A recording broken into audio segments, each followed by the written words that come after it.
Alors, nous allons essayer en 5 minutes de faire un tour d'horizon du logiciel Prodeos. Première des choses à faire, on se connecte, on rentre son mot de passe, on se souvient de soi, on se connecte donc en appuyant sur le bouton connecter et on a accès comme ça à sa page de garde, sa page d'arrivée, où on a tous les événements et toutes les informations nécessaires à la conduite de la gestion des risques. Tout d'abord, il faut vérifier ses paramètres, qu'on a effectivement configuré son nom, son portable, etc.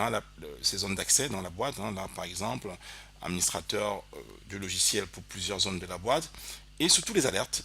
Là, on va voir par exemple qu'on a souscrit un certain nombre d'alertes, ça c'est fondamental pour le logiciel. Par exemple, en santé, sécurité, environnement, on a soumis à tout sauf par exemple à des incidents au potentiel. Donc il suffit de cliquer dessus, d'aller dans la liste et pardon, accident majeur qui nous manquait, donc on va rentrer accident majeur. On va peut-être dire que tout incident, on a trop d'emails, on va peut-être pas les recevoir en fonction de la position dans la boîte. On enregistre ça, on a configuré ses paramètres, on clique en haut au niveau du logo logiciel Prodeos, on revient donc à la page d'entrée et le premier réflexe c'est d'aller voir sa watchlist. Ça c'est super important. On voit qu'on a 98 incidents de plus de 7 jours dans notre watchlist qui n'ont pas été traités. C'est beaucoup. Il y a zéro qui ont été créés par nous-mêmes, mais en dehors de nous, il y a beaucoup de collègues qui ont créé des incidents qui n'ont pas été traités. Et si je suis un cadre de la boîte, j'ai besoin d'en savoir un peu plus. Donc je clique dessus, je vais me dérouler la liste. Il y en a plusieurs. L'idée, c'est de réduire cette liste. On va commencer donc par les plus graves, donc les catastrophiques et les majeurs. On va rechercher ces incidents-là.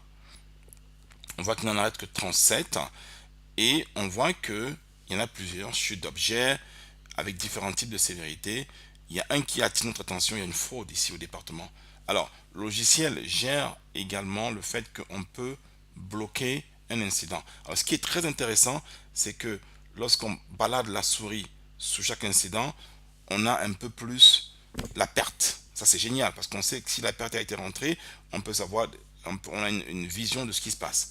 Donc, on va prendre par exemple celui de la fraude. On n'aura pas accès parce que l'incident est interne. On ne veut pas que tout le monde ait accès. L'utilisateur, au moment de rentrer l'incident, l'a bloqué. C'est une très bonne capacité de logiciel. On va prendre la suite d'objets, qui est notre incident majeur. Là, on devait avoir accès à celui-là, puisqu'il est ouvert. On voit effectivement que c'est un incident on peut voir quand l'incident s'est passé. On peut rajouter une photo ou un document, au cas échéant. Il y a eu des pertes qui ont été validées, presque 20 millions, parce qu'on a fait une connerie quelque part. Il y a eu une enquête qui a été faite avec beaucoup de négligence. On voit que pour certains, on a rentré des actions correctives, sauf qu'on n'a pas assigné les personnes. Donc on peut le faire rapidement en cliquant sur cette petite icône. On va choisir les personnes responsables et les personnes validatrices de l'action. C'est très simple à faire. On a une loupe, on clique dessus. On peut également rechercher, hein, si on va aller vite ou si on connaît le nom, on le tape.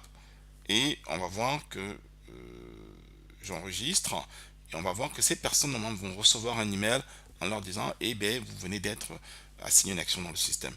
On peut rentrer une date de fin souhaitée, ce qu'on n'a pas fait là, on va le faire tout de suite. On va rentrer une date de fin souhaitée, on leur donne une semaine pour faire tout ça et tac, le système se met à jour et c'est comme ça que progressivement on va enrichir les actions collectives avec des actions. On peut revenir à la liste, on peut faire une notification, comme ça tous ceux qu'on vient de mettre vont recevoir un email en disant je viens de vous assigner des actions, allez y voir.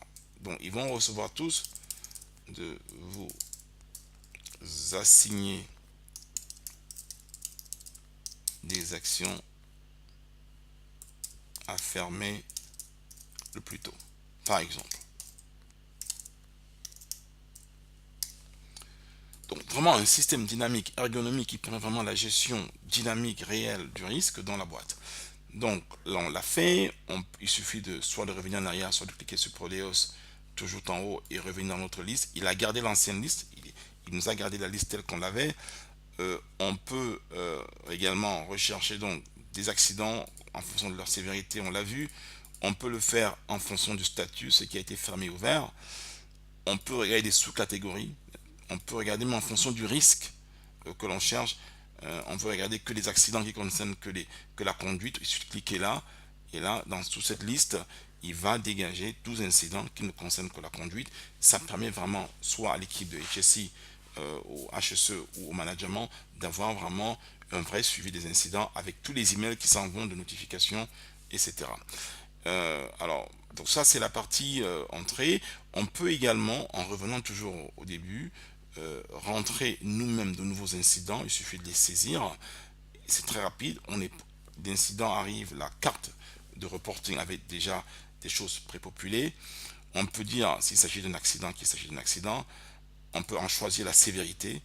Et là, il va activer le petit boulon ici pour nous dire, lorsqu'on a choisi santé sécurité, on va dire un problème de santé par exemple, maladie liée au travail. Et est-ce qu'on a un client qui a été affecté? Oui, par exemple, ça peut être le cas d'un client qui est venu chez nous, donc on peut cliquer comme ça, un client qui a été affecté par cet incident, et on a tout un espace ici pour remplir l'incident. Et ce qui est intéressant, une fois qu'on le fait, tous ceux qui ont souscrit à ce type de notification vont recevoir les notifications. On peut choisir la zone dans laquelle l'incident s'est passé. Donc on a un accident sérieux, on a santé sécurité, et on peut donc choisir la date, et tout ça se fait très rapidement, et on peut, comme tout à l'heure on l'a vu, bloquer l'incident pour le faire être visible par certaines personnes de la boîte en fonction de la sensibilité de l'incident. Donc toujours réflexe classique, on revient à la page d'entrée. Là on va aller voir quelques rapports qu'on peut générer très facilement. Le premier rapport, c'est le reporting qui concerne comment est-ce que les employés rapportent des incidents dans la boîte. Très facile, on a la liste des employés. Le rapport sur les pertes, l'année passée, combien de pertes on a généré dans la boîte. Même chose, très facile de clic, on a toutes les pertes. Le rapport sur les risques, quels sont les risques, etc. Et ça, c'est probablement le rapport le plus important parce qu'il décline la pyramide. Ah, ce n'est pas une vraie pyramide dans le cas d'espèce. Il décline les raisons pour lesquelles on a des problèmes, donc c'est surtout la conduite, et quelles sont les causes en fonction des 5 whys qu'on a utilisé pour l'enquête. Donc, on est vraiment dans un système qui est intéressant.